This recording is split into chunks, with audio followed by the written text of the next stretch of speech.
you may have cited on your Twitter feed Admiral Florida Man. That is none other than our friend Admiral James Stavridis, who has been taking to wearing his awful Florida print shirts and posting funny pictures. Good morning, Admiral. How are you? Good morning, Hugh. Anything to keep people smiling these days. It's a very good objective. We try and do that. But I want to be serious with you this morning, Admiral, because there's a great piece in the Wall Street Journal this morning entitled, "Here Comes the Asia Defense Buildup." And it suggests that the House Armed Services Committee is going to introduce $6 billion in new spending to deter Chinese expansion. Senator Tom Cotton is going to propose major legislation. He wants $43 billion for his, including $1.6 billion for precision weapons to prevent China. What do you, Admiral, think ought to be in this, what is inevitably going to be a China response defense package? First, we need it. And we've known this well before coronavirus. We see the Chinese build up in a series of very high-end weapons that could come after our crown jewel, if you will, our aircraft carriers in this scenario. Those are hypersonic cruise missiles. So we're going to need to be able to counter those hypersonics. Secondly, cyber. And you and I have talked about this many times, but I think one unfortunate aspect of coronavirus as we all go to internet video teleconferencing, including our businesses, our defense sector, our corporate boards, our medical systems, all of that becomes more vulnerable to Chinese cyber activity. So this defense package should include some cyber capability as well, both defensive, frankly, and offensive cyber. And then third, undersea capability, Hugh. We do have a significant lead in undersea capability with our submarines, but let's face it, that can erode over time, and I think that's going to be crucial as we put pressure on China to ensure that their activities don't squeeze our allies in the region. And I'll close by saying we're beginning to see that in Hong Kong, not an ally of the United States, but in Hong Kong, where they have arrested a dozen key protest leaders. That's a sign of the times to come in Asia. Now, yesterday I reported the news that without much fanfare, your beloved Navy commissioned the USS Vermont and the USS Delaware. They're Virginia-class submarines. Now, I am surprised because I think they're the first in class, and I thought the first in class named the class, so you'll have to explain that to me. But number two, what is special about the Virginia-class submarine? It is first of all, think of it like the fifth-generation fighter in the world of aviation. It's the absolute top attack submarine. Its key attributes, without diving into classification, no pun intended, are a high level of stealth, very, very quiet propulsion, exquisite sensors, and the ability to link both underwater and above water through a variety of means. So it's the absolute high end. In terms of the naming of the class, typically we have classes that run a long time in our workhorse platforms. Think Arleigh Burke destroyers in the world of the surface Navy that I'm from. It's still the Arleigh Burke class, even though we've had several significant changes to it. In the surface world, we call those flights, a Flight 2 Arleigh Burke, Flight 2A, Flight 2B. We'd like to keep that first name of class. It keeps purity of line throughout the design. So these are still Virginia-class submarines, but they are extraordinarily improved over the very first of the class. And how many of these new Generation 5 submarines do we expect to get, Admiral? Do you have any idea? I'm doing Jeopardy quizzes on you here, but no, not at all. We would like to have as many as 80 of these attack submarines in the fleet. Our numbers are running today around 50-ish. We had plans at one time to go up to 80. I think that this would be a good place to invest some of that additional funding that would go toward deterring China, because these submarines are capable of that, but they can also do land attack. You can launch cruise missiles from them. You can keep them to deter Russia.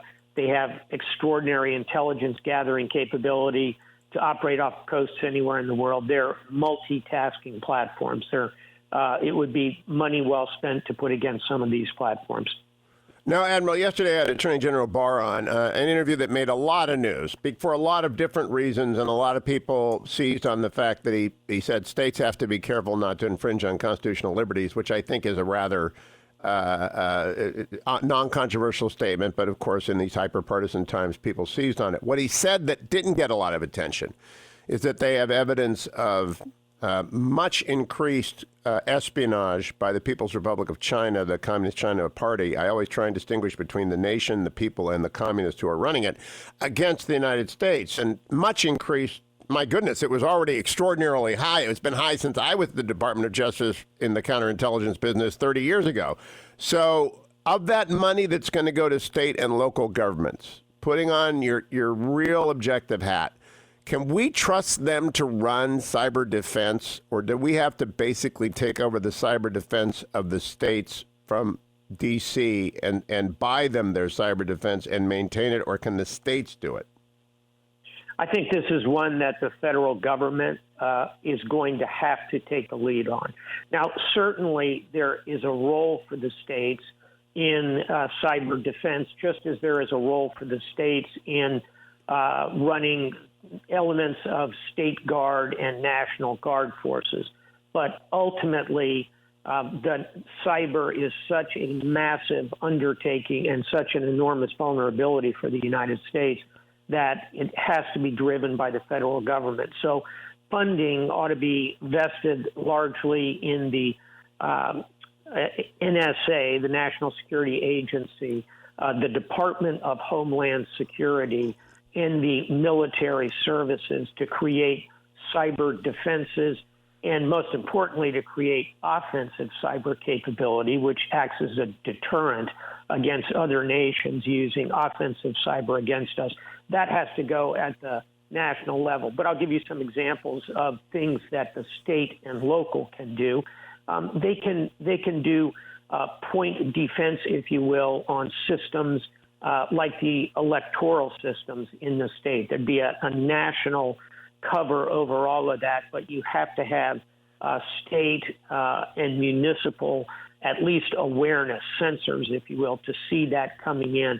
All that has to be coordinated by the federal government. So it's a complicated picture, but overall, this ought to be a federal entity, not an element of the state and local. And in conclusion, I think we need a cyber force for the United States. I applaud the creation of the Space Force. That's moving along relatively well. I think in this so-called fifth domain, we really do need a cyber force that can protect us. Now, Admiral, yesterday I had Lieutenant General Jerry Boykin on, who I'm sure you had to serve with at some point in your storied career. Sure. And he was making the point that put down the video games and start reading. And, of course, you and I are readers, and we've talked about this a lot. And I think maybe this is the opportunity for people to read. But I've been reading Eric Larson's book, The Splendid and the Vile, about Churchill in the first year of the war during the Blitz. And the British people are just amazing in keeping calm and carrying on. I believe the American people, as we reopen, are going to keep calm and carry on. And I've been watching your feed because you're a Florida man right now. You have older parents that you've got to be concerned about. Do you believe the civilian population of the United States will act responsibly if the shutdown orders are lifted and business owners are told you may reopen if it is safe to do so? Here's what safe to do so means. I do. And by the way, I have read The Splendid and the Vile, and I've been recommending it to people as a good read during these times because it's an example of a society that does exactly what you're describing. The expression the British have, keep a stiff upper lip.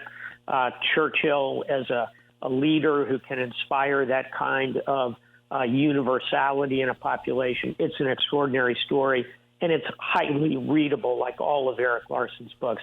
To your question, yes, I would say, to put a percentage on it, I would say 90%, maybe even a higher percentage of the American public would act responsibly, would do the right thing. And I'll point to our Florida beaches, which are now open for a few hours every day. When I see the people on those beaches, They're not sitting around in large groups playing beer pong. They're doing exactly what they're supposed to be doing, which is taking a walk on the beach, walking their dog, riding a bike on the beach. I've yet to see anybody on a Florida beach that is doing anything other than that. Will that always be the case? Perhaps there'll be some who violate it. I would hope that those of the 90% who see fellow citizens violating will confront them and tell them, no, that's not right.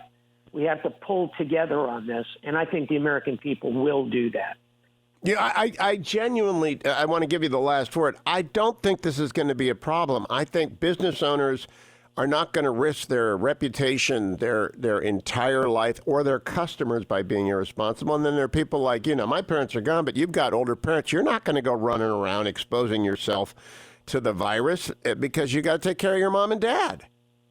That's exactly right. And poll after poll shows that a significant majority of the American public are going to be responsible. And I think that this, again, is where our government needs to give us a very strong guidelines. If you're 65 and older, 70 and older, 80 and older, here's how you ought to approach this. That's different than a 30-year-old or a 20-year-old. And I think that by putting confidence in the American people, putting strong guidelines out there, and also, again, we're not going to flip a switch. This is not going to be party like it's 1918 again or 2018 again. This is going to be a slowly opening tap. I think if we do that, a combination of restraint and public responsibility will carry us through reasonably well. If not, we'll reset, figure it out, and come up with a better solution. Admiral Stavridis, thank you for joining us. I agree 100%. Admiral Florida man, carry on and keep calm as you have always done. Thank you, sir.